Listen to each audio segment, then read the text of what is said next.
Baik, bismillahirrahmanirrahim. Assalamualaikum warahmatullahi wabarakatuh dan salam sejahtera kepada anak-anak murid cikgu yang cikgu sayangi sekalian. Baik, anak-anak murid cikgu sihat semua?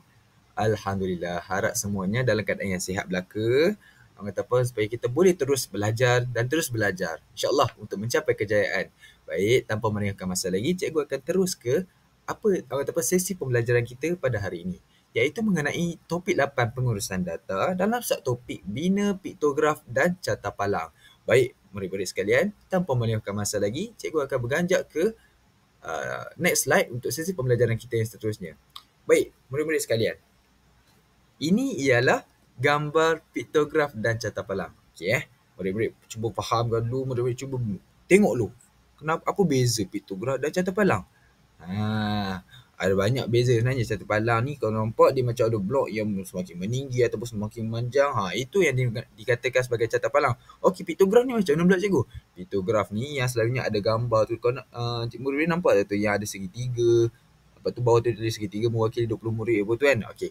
Itu tak apa. Ini sekadar overview je. Orang kata apa, sekadar pemerhatian awal kan. Cikgu tanya, cikgu macam mana nak tahu? Macam mana nak faham? Macam mana pula kan? Okey, tak apa. Kita akan beranjak ke next slide.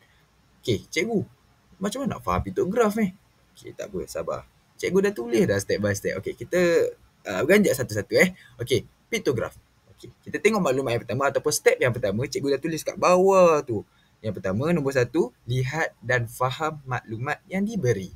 Okey, selalunya piktograf ni dia akan bagi gambar, and then dia akan tulislah ayat mewakili something.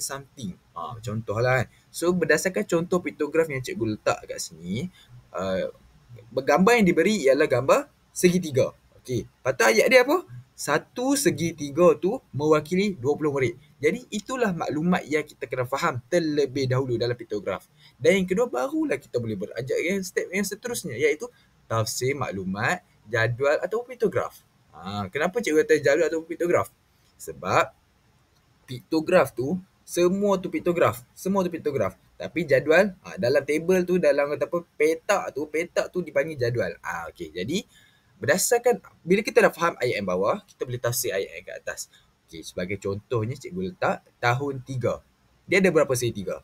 Yes, betul. Ada 4 segitiga, dan berdasarkan 4 segitiga tu kita boleh darabkan dengan maklumat yang kat bawah tu, iaitu satu segitiga mewakili 20 orang murid. Jadi cikgu dah tulis kat sebelah tu 20 orang murid didarabkan dengan 4 segitiga, kita akan dapat sama dengan 80 pelajar.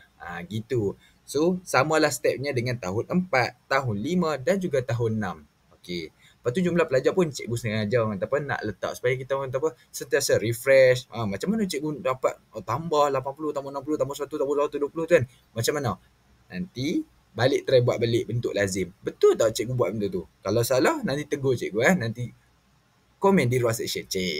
Okey, seterusnya. Macam mana nak lukis piktograf ni cikgu? Okey, tak apa. Cikgu ajar satu persatu. Cikgu bagi terus soalan. Contoh soalan.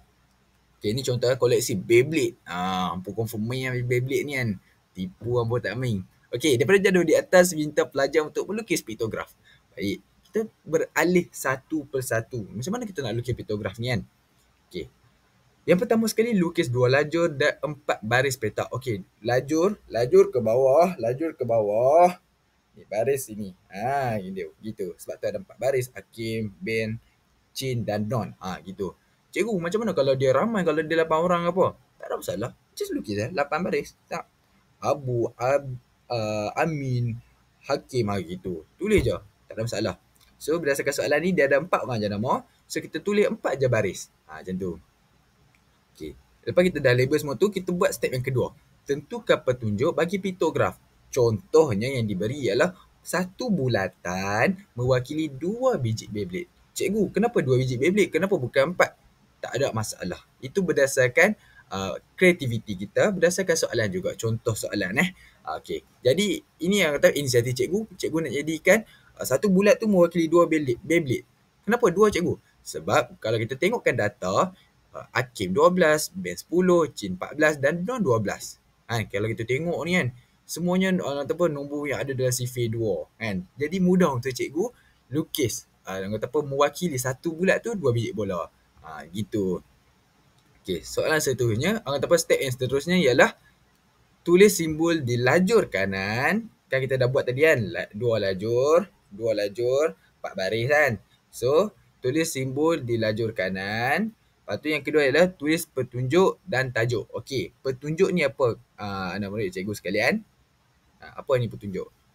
Okey, petunjuk yang cikgu kata tadi lah. Yang kata apa, kadang-kadang ada satu gambar, dia mewakili apa-apa yang kita nak. Contoh kalau kita macam kita patah balik dekat kata apa, step yang kedua tadi. Tentukan petunjuk bagi piktograf. Satu bulatan mewakili 2 biji Beyblade.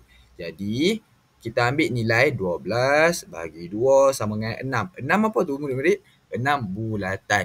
Macam tu. 10 bagi 2 sama dengan 5. 5 apa? 5 bulatan. Macam tu. 14 bagi 2, 7. 12 bagi 2, 6. Yes, macam tu. Lepas tu bila kita dah dapat info, kita dapat maklumat, kita terus masukkan dalam lajur yang sebelah kanan tu, yang kosong tu. Tu yang kata apa, yang step ketiga dia tulis A tu. Tulis simbol di lajur kanan. Gitulah. Macam akhir ni kita dapat apa? 12 bahagi 2 kita dapat 6.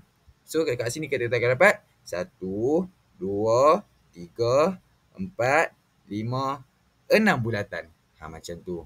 So kita ulang step tu untuk keempat-empat orang kata apa? Lagi 3 orang tu, iaitu dalam Ben, Chin dan Don. Dan jangan lupa mention tu petunjuk-petunjuk. Petunjuk tu penting tu. Sebab kalau tak ada petunjuk, kita tak faham. Macam tu So jangan lupa juga tajuk.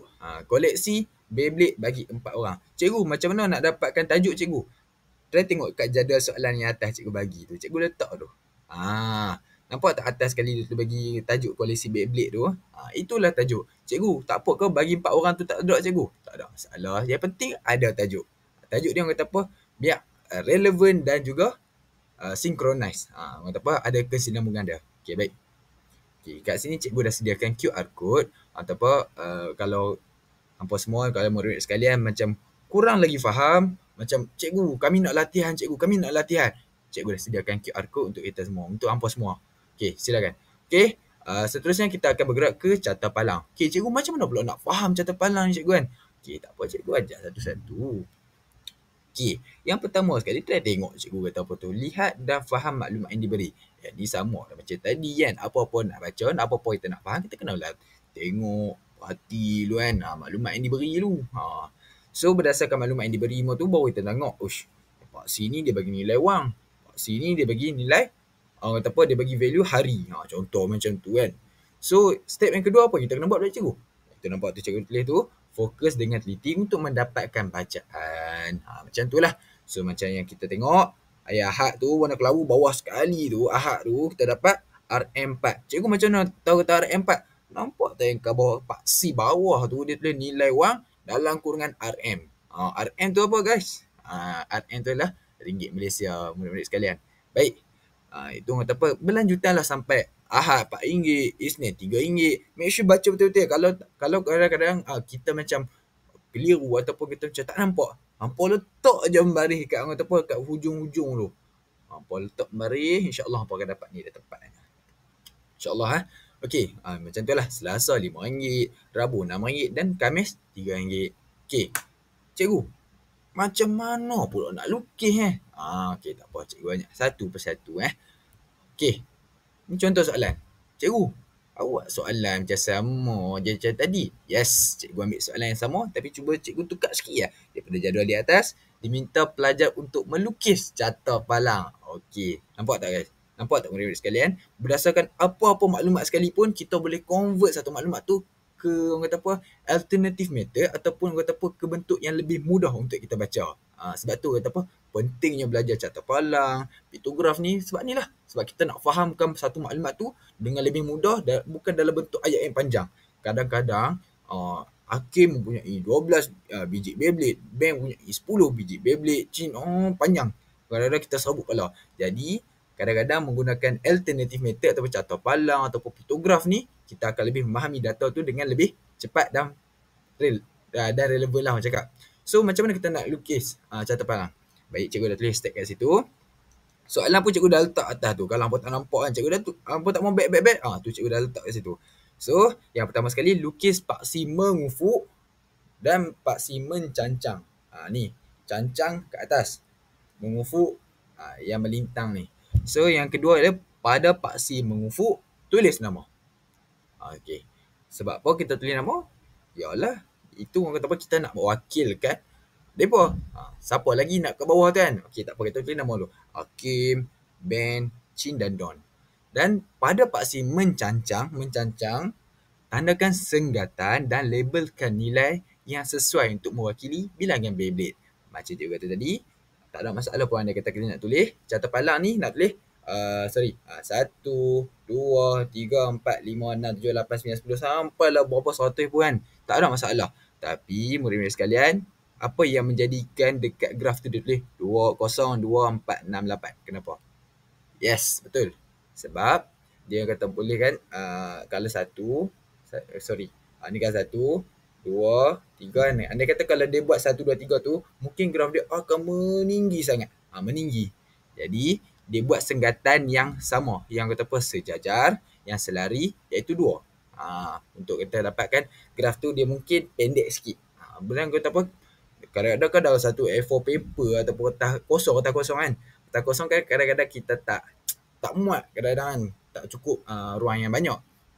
Jadi kita memerlukan alternatif untuk kita membuat senggatan ataupun kita membuat pola yang sejajar lah, bersesuaian dengan data. Macam kita tengok data tadi yang cikgu kata tadi, 12, 10, 14, 12 ni dia ada dalam sifir 2. Jadi mudahlah kita untuk buat 2, 4, 6, 8 macam tu. Okey, faham Okey, seterusnya step yang keempat. Lukis dan warnakan potongan bagi mewakili setiap data bilangan Beyblade. Okey, macam kita tengok Hakim ada 12. Jadi dekat 12 tu kita dah macam tekan-tekan sikit. Kita lukis dengan pensel tu, kita lukis tekan-tekan sikit baru kita nampak ni 12 ni kat sini Hakim ni. Macam tu. Lepas tu daripada situ baru kita buat turun palang tu, baru kita warna. Tu gitu cara dia. So kita ulang step tu macam kat band 10 kan, kita lukis tekan-tekan sikit kan. Sebab apa? Sebab kita nak bagi kata band ni ada 10 dan kita tak mau bagi dia lebih. Cukup 10 tu je. Sebab apa 10? Sebab soalan minta 10. Macam tu. Macam tu juga dengan Chin dan Don. Okey, yang seterusnya step yang kelima iaitu tulis tajuk carta palang. Tajuk cikgu dah ajak ni macam kat pictograph, macam nak dapat tajuk, tengok dekat soalan. Soalan yang kata tu kat itu dia tulis koleksi Beyblade. Okey, itulah tajuk dia. Cikgu, tu kenapa koleksi Beyblade bagi 4 orang? Tak ada masalah. Ikut je. Yang penting ia bersesuaian dengan soalan. Okey, yang seterusnya step yang ke-6, labelkan bilangan pada paksi mencancang. Okey. Jangan lupa tulis tu perkataan bilangan tu kat tepi nombor 024560246810 tu. Kenapa kena tulis? Sebab kita nak bagi tahu kata Hakim, okey, anda kita kalau kita nak baca, Hakim ada 10. Hakim ada 12. 12 apa? 12 biji Beyblade. Tu maksud dia. Cikgu, kalau tak tulis macam mana cikgu? Dia bukanlah tak tulis ni tak ada markah apa, dia cuma macam tak cantik. Gitu.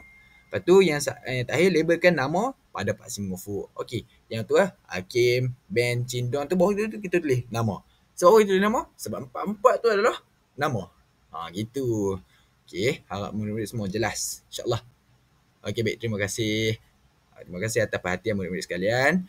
Untuk untuk belajar serba sedikit mengenai piktograf dan carta palang. InsyaAllah, di lain masa nanti, cikgu akan sentiasa update, sentiasa memberikan tunjuk ajar yang lebih lagi kan pada kita semua. InsyaAllah, setakat tu saja untuk hari ini dulu. Bye-bye. Bye-bye semua. Bye-bye. Assalamualaikum warahmatullahi wabarakatuh.